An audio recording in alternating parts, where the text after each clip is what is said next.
ಹರೇ ಕೃಷ್ಣ. ಎಲ್ಲರೂ ಹೇಗಿದ್ದೀರಾ? ನಾನು ಚೆನ್ನಾಗಿದ್ದೀನಿ, ನೀವು ಚೆನ್ನಾಗಿದ್ದೀರಾ ಅಂದ್ಕೊಂಡಿದ್ದೀನಿ. ತುಂಬ ದಿನ ಆಯಿತು ಲಾಂಗ್ ವೀಡಿಯೋ ಹಾಕೇ ಇರಲಿಲ್ಲ, ಹಾಕೋಕ್ಕಾಗಿರಲಿಲ್ಲ, ಸಾರಿ. ಪ್ಲೀಸ್ ಯಾರಾದರೂ ನನ್ನ ಚಾನಲ್ನ ಹೊಸೊಬ್ಬರು ನೋಡ್ತಾರೆ, ಪ್ಲೀಸ್ ಸಬ್ಸ್ಕ್ರೈಬ್ ಮಾಡ್ಕೊಂಡು ನೋಡಿ. ನಾನಿವತ್ತು ಸಿಂಪಲಾಗಿ ಒಂದು ಚಿಕನ್ ಗ್ರೇವಿ ಮಾಡಿದ್ದೆ, ಅದನ್ನು ಶೇರ್ ಮಾಡ್ಕೊತಾ ಇದ್ದೀನಿ. 1/4 kg ಸ್ವಲ್ಪ ಜಾಸ್ತಿ ಇದೆ ಅಷ್ಟೇ ಚಿಕನ್ನು. ಒನ್ ಟೈಮಿಗೆ ಮಾಡ್ಕೊಂಡಿದ್ದು. ಒಂದು 3 ಹಸಿಮೆಣಸಿನ್ಕಾಯಿ ಹಾಕ್ಕೊಂಡಿದ್ದೀನಿ, ಒಂದು 4 ರಿಂದ 5 ಗೋಡಂಬಿ ಹಾಕ್ಕೊಂಡಿದ್ದೀನಿ ಒಂದು ಜಾರ್ಗೆ. ಆದರೆ ಸ್ವಲ್ಪ ಒಂದು ಅರ್ಧ ಈರುಳ್ಳಿ, ಅಂದರೆ ಒಂದು ಈರುಳ್ಳಿ ದಪ್ಪದು ಹೆಚ್ಚಿಟ್ಕೊಂಡಿದ್ದೆ ಒಗ್ಗರಣೆಗೆ ಅಂತ, ಅದರಲ್ಲೇ ತೆಗೆದು ಹಾಕ್ಕೊಂಡೆ. ಸ್ವಲ್ಪ ಬ್ಲೆಂಡ್ ಆಗೋಲ್ಲ ಇಲ್ಲ ಅಂದರೆ, ಹಾಗಾಗಿ. ಆಮೇಲೆ ಕೊತ್ತಂಬರಿ, ಪುದೀನ. ನನ್ನ ಹತ್ರ ಶುಂಠಿ ಬೆಳ್ಳುಳ್ಳಿ ಪೇಸ್ಟ್ ಇತ್ತು, ಹಾಗಾಗಿ ಒಂದು ಅರ್ಧ ಸ್ಪೂನ್ ಹಾಕ್ಕೋತಾ ಇದ್ದೀನಿ. ನಿಮ್ಮ ಹತ್ರ ಇಲ್ಲ ಅಂದರೆ ಒಂದು ಬೆಳ್ಳುಳ್ಳಿ ಚೂರು ಶುಂಠಿ ಹಾಕ್ಕೊಂಡು ಗ್ರೈಂಡ್ ಮಾಡ್ಕೋಬೋದು. ನಾನು ಸ್ವಲ್ಪ ಮನೇಲೇ ಮಾಡಿ ಇಟ್ಕೊಂಡಿದ್ದೆ ಫ್ರೆಶ್ಶಾಗಿ, ಅದನ್ನೇ ಹಾಕ್ಕೊಂಡೆ. 1-2 ಟೇಬಲ್ ಸ್ಪೂನು ಧನಿಯಾ ಪುಡಿ ಹಾಕ್ಕೋತಾ ಇದ್ದೀನಿ. 1/4 kg ಸ್ವಲ್ಪ ಜಾಸ್ತಿ ಇದೆ, ಅರ್ಧ ಕೆ.ಜಿನೂ ಇಲ್ಲ ಚಿಕನ್ನು. ಹಾಗಾಗಿ ನನ್ನ ಮಗನಿಗೆ ಚಿಕನ್ ಬೇಕೇ ಬೇಕು, ಜಿಮ್ಗೆ ಹೋಗೋದ್ರಿಂದ. ಹಾಗಾಗಿ ಬೇಕು ಅಂತ ನಾನು ಒನ್ ಟೈಮಿಗೆ ಮಾಡ್ಕೊಂಡಿದ್ದೆ. ಸ್ವಲ್ಪ ನೀರು ಸೇರಿಸ್ಬಿಟ್ಟು ಪೇಸ್ಟ್ ಮಾಡ್ಕೊಂಬರ್ತೀನಿ, ಜಾಸ್ತಿ ಸೇರಿಸ್ಕೋಬಾರ್ದು. ನೀವು ಮೊಸರು ಬೇಕಾದ್ರೂ ಸೇರಿಸ್ಕೊಂಡು ಪೇಸ್ಟ್ ಮಾಡ್ಕೊಬೋದು, ಚೆನ್ನಾಗಿರುತ್ತೆ. ನಾನು ಸ್ವಲ್ಪ ನೀರು ಸೇರಿಸ್ಕೊಂಡೆ ಪೇಸ್ಟ್ ಮಾಡ್ಕೊಂಡಿದ್ದೀನಿ, ಮೊಸರು ಇರಲಿಲ್ಲ ನನ್ನ ಕಡೆ. ಒಂದು ಕಡಾಯಿ ಇಟ್ಕೊಂಡಿದ್ದೀನಿ, ಸ್ಟವ್ ಆನ್ ಮಾಡಿ ಒಂದು ಕಡಾಯಿ ಇಟ್ಕೊಂಡು ಸ್ವಲ್ಪ ಎಣ್ಣೆ ಸೇರಿಸ್ಕೊತಾ ಇದ್ದೀನಿ. ಬೆಣ್ಣೆನೂ ಬೇಕಾದರೆ ಹಾಕ್ಕೋಬೋದು, ತುಪ್ಪನೂ ಹಾಕ್ಕೋಬೋದು. ನಾನು 1-2 ಸ್ಪೂನು ಎಣ್ಣೆ ಸೇರಿಸ್ಕೊತಾ ಇದ್ದೀನಿ. ಅದಕ್ಕೆ ಡ್ರೈ ಸ್ಪೈಸಸ್ಸು, ಅಂದರೆ ನಾನೇನು ಪೇಸ್ಟ್ ಮಾಡ್ಕೊಳಕ್ಕೇನು ಹಾಕ್ಕೊಂಡಿರಲಿಲ್ಲ, ಹಾಗೆ ಸುಮ್ಮನೆ ಸೇರಿಸ್ಕೊಂಡಿದ್ದೀನಿ ಫ್ಲೇವರಿಗಷ್ಟೇ. ಮತ್ತು ಉಳ್ದಿದ್ದು ಈರುಳ್ಳಿನ ಫ್ರೈ ಮಾಡ್ಕೊತಾ ಇದ್ದೀನಿ. ನೋಡಿ, ಈ ಥರ ಡಾರ್ಕ್ ಬ್ರೌನ್ ಕಲರ್ ಆಗೋವರೆಗೂ ಫ್ರೈ ಮಾಡ್ಕೋಬೇಕು ಎಣ್ಣೆಯಲ್ಲಿ, ಅದೇ ಟೇಸ್ಟ್ ಕೊಡೋದು ಇದಕ್ಕೆ. ಆಮೇಲೆ ಸ್ವಲ್ಪ ಚಿಕನ್ ತೊಳೆದು ಕ್ಲೀನಾಗಿ ನೀರೆಲ್ಲ ಡ್ರೈನ್ ಮಾಡ್ಕೊಂಡಿದ್ನಲ್ಲ, ಅದನ್ನು ಹಾಕ್ಕೊಂಡು ಸ್ವಲ್ಪ ಫ್ರೈ ಮಾಡ್ಕೊತಾ ಇದ್ದೀನಿ ನೀರು ಬಿಟ್ಕೊಡೋವರೆಗೂ. ಈಗ ಇದಕ್ಕೆ ಉಪ್ಪು, ಸ್ವಲ್ಪ ಅರಿಶಿನ ಪುಡಿ ಸೇರಿಸ್ಕೊತೀನಿ.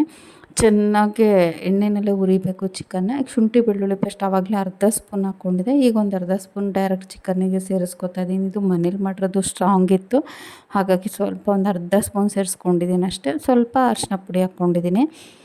ಇದನ್ನು ಎಣ್ಣೆಯಲ್ಲೇ ಹುರ್ಕೋಬೇಕು, ಸ್ವಲ್ಪ ಚೆನ್ನಾಗಿ ಫ್ರೈ ಆಗಬೇಕು, ನೀರೆಲ್ಲ ಬಿಟ್ಟು ಅದೇ ಡ್ರೈ ಆಗಬೇಕು. ಅಲ್ಲಿವರೆಗೂ ನಾವು ಇದನ್ನು ಬೇಕಾದರೆ ಸೈಡ್ ಡಿಶ್ಶಾಗೂ ಯೂಸ್ ಮಾಡ್ಕೋಬೋದು. ನಾನು ಚಪಾತಿಗೆ ಸ್ವಲ್ಪ ಗ್ರೇವಿ ಥರನೇ ಮಾಡ್ಕೊಂಡಿದ್ದೆ. ಅನ್ನ ರಸಮ್ಗೆಲ್ಲ ಸೈಡ್ ಡಿಶ್ಶಾಗೂ ನಾವು ತಿನ್ಕೋಬೋದು, ಚೆನ್ನಾಗಿರುತ್ತೆ. ಈಗ ಸ್ವಲ್ಪ ಉಪ್ಪು ಹಾಕೋತಾ ಇದ್ದೀನಿ, ನಾನು ಕಲ್ಲುಪ್ಪೇ ಹಾಕ್ಕೋತಾ ಇದ್ದೀನಿ. ನನಗೆ ಅದೇ ಬೆಸ್ಟು ಅಂತ ಅನ್ನಿಸ್ತು, ಹಾಗಾಗಿ ನಿಮಗೆ ಪುಡಿ ಉಪ್ಪು ಬೇಕು ಅಂದರೆ ನೀವು ಅದನ್ನು ಸೇರಿಸ್ಕೋಬೋದು, ಅದನ್ನೇ ಹಾಕ್ಕೋಬೋದು. ಈಗ ನೋಡಿ, ಸ್ವಲ್ಪ ಕರಿಬೇವಿನ ಸೊಪ್ಪು ಹಾಕ್ಕೋತೀನಿ. ಕ್ಯಾಪ್ಸಿಕಮ್ ಹಾಕ್ಕೊಂಡ್ರೂ ಚೆನ್ನಾಗಿರುತ್ತೆ. ನಾನು ಕರಿಬೇವು ಸೊಪ್ಪು ಹಾಕ್ಕೋತಾ ಇದ್ದೀನಿ, ಅದು ಡಿಫ್ರೆಂಟ್ ಟೇಸ್ಟ್ ಕೊಡುತ್ತೆ. ಹಾಗಾಗಿ ಯಾವಾಗಲೂ ಒಂದೇ ಥರ ಗ್ರೇವಿ ಫ್ರೈ ಮಾಡ್ಕೊಂಡು ತಿಂದು ಬೇಜಾರಾಗಿದ್ದರೆ ಇದನ್ನೊಮ್ಮೆ ಟ್ರೈ ಮಾಡಿ. ಸಿಂಪಲ್, ಕಡಿಮೆ ಮಸಾಲೆ ಪದಾರ್ಥ ಉಪಯೋಗಿಸಿ, ತೆಂಗಿನಕಾಯಿ, ಟೊಮೆಟೊ ಏನೂ ಇಲ್ಲ, ಒಂದು 5-6 ಪದಾರ್ಥ ಉಪಯೋಗಿಸಿ ಮಾಡಿರೋದು. ಹಸಿಮೆಣ್ಸಿನ್ಕಾಯಿ ನಾನು 4 ತೊಗೊಂಡಿದ್ದೆ, ಖಾರ ಆಗ್ಬೋದೇನಂತ ಒಂದು ತೆಗೆದಿಟ್ಟೆ, ಹಾಗಾಗಿ ಅದನ್ನು ಹಂಗೆ ಸೇರಿಸ್ಕೊತಾ ಇದ್ದೀನಿ. ಇದೇನು ಮೆಣಸಿನ್ಕಾಯಿ ಖಾರ ಇರಲಿಲ್ಲ, ಆಮೇಲೆ ಗೊತ್ತಾಯಿತು ನನಗೆ ಇದು ಖಾರ ಇಲ್ಲ ಅಂತ ಅಂದ್ಬಿಟ್ಟು. ಆವಾಗ ಸ್ವಲ್ಪ ಪೆಪ್ಪರ್ ಪೌಡ್ರು ಹಾಕ್ಕೋತೀನಿ ನಾನು ಲಾಸ್ಟಿಗೆ. ಈಗ ನೋಡಿ, ಮುಚ್ಚಿಟ್ಟು ಸ್ವಲ್ಪ ಬೇಯಿಸ್ಕೊತೀನಿ, 1-2 ನಿಮಿಷ ಬೇಯಿಸ್ಕೊತೀನಿ. ಕುಕ್ಕರಲ್ಲಾದರೆ ನಾವೆಲ್ಲ ಮಸಾಲೆ ಎಲ್ಲ ಹಾಕ್ಬಿಟ್ಟು 1 ವಿಷಲ್ ಕೂಗಿಸ್ಬೋದು ಅರ್ಜೆಂಟಿಗೆ. ನಾನು ಕಡಾಯಲ್ಲೇ ಮಾಡ್ತಿರೋದ್ರಿಂದ ಮುಚ್ಚಿಟ್ಟು ಸ್ವಲ್ಪ ಬೇಯಿಸ್ಕೊಂಡು, ನೋಡಿ ನೀರೆಲ್ಲ ಇದಾಗಿದೆ. ಇವಾಗ ನಾನು ರುಬ್ಬಿಟ್ಕೊಂಡಿದ್ನಲ್ಲ ಮಸಾಲೆ, ಅದನ್ನು ಸೇರಿಸ್ಕೊತೀನಿ. ಕ್ಲೀನಾಗೆ ಹುರ್ಕೋಬೇಕು ಎಣ್ಣೆಲಿ, ಸಖತ್ ಟೇಸ್ಟ್ ಇರುತ್ತೆ ಇದಂತೂ. ಮಕ್ಕಳು ಇಷ್ಟಪಟ್ಟು ತಿಂತಾರೆ, ಒನ್ಸ್ ಟ್ರೈ ಮಾಡಿ ನೋಡಿ.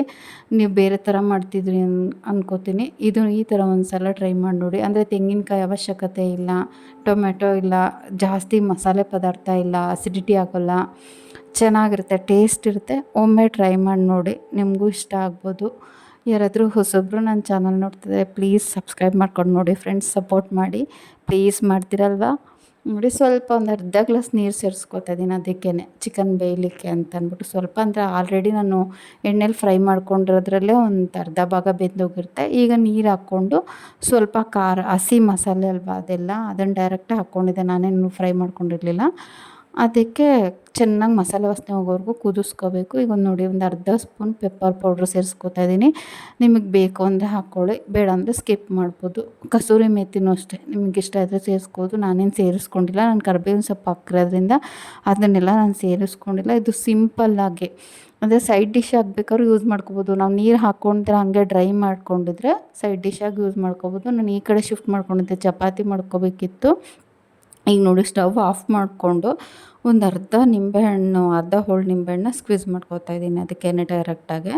ಟೊಮೆಟೊ ಏನೂ ಹಾಕ್ಕೊಂಡಿರಲಿಲ್ಲ ಹಾಗಾಗಿ. ಅಥವಾ ನೀವು ರುಬ್ಬಕ್ಕೆ ನೀರಿನ ಬದಲು ಮೊಸರು ಹಾಕ್ಕೊಳ್ತೀರಿ ಅಂತ ಅಂದರೆ ನೀವು ನಿಂಬೆಹಣ್ಣು ಹಾಕ್ಕೊಳ್ಳೋ ಅವಶ್ಯಕತೆ ಏನೂ ಇರಲ್ಲ. ಇದು ಸ್ವಲ್ಪ ಚೆನ್ನಾಗಿರುತ್ತೆ ಹುಳಿ ಅಂತ ನಾನು ಸೇರಿಸ್ಕೊಂಡೆ. ಈಗ ಬಡಿಸ್ಕೊತಾ ಇದ್ದೀನಿ. ಅವ್ನು ತಿಂದಾಗಿತ್ತು ಆಗಲೇ. ನಾನು ಹಾಕ್ಕೋತಾ ಇದ್ದೀನಿ ಒಂದು ಚಪಾತಿ, ಸ್ವಲ್ಪ ಚಿಕನ್ ಗ್ರೇವಿ ಹಾಕ್ಕೊಂಡು ತಿಂತೀನಿ. ಹೇಗಿತ್ತು ಅಂತ ಒಮ್ಮೆ ಟ್ರೈ ಮಾಡಿ ನೋಡಿ. ಪ್ಲೀಸ್ ಒಂದು ಸಲ ಟ್ರೈ ಮಾಡಿ. ಹೊಸೊಬ್ಬರು ನನ್ನ ಚಾನಲ್ ನೋಡ್ತಿದ್ರೆ ಸಬ್ಸ್ಕ್ರೈಬ್ ಮಾಡ್ಕೊಂಡು ನೋಡಿ ಫ್ರೆಂಡ್ಸ್. ಸಪೋರ್ಟ್ ಮಾಡಿ ಇಷ್ಟೋ ತನಕ ವೀಡಿಯೋ ನೋಡೋದಕ್ಕೆ. Thank you.